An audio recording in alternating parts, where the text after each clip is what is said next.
Did you know a father's desperate search for his missing daughter turned into his worst nightmare?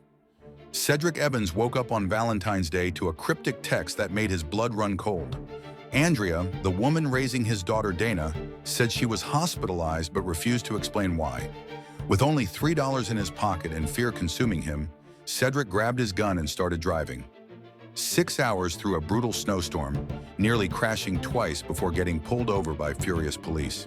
When he finally reached the hospital, officers swarmed him like he was a terrorist. Someone had called in an anonymous tip claiming he was coming to shoot up the place. They threw him to the ground, searched every inch of his body, and tore apart his car. They found drugs, but not the gun they expected. After a night in jail, Cedric learned the devastating truth. Dana had been discharged with her mother, but both their cars were still in town. Andrea was lying, and his daughter was still missing.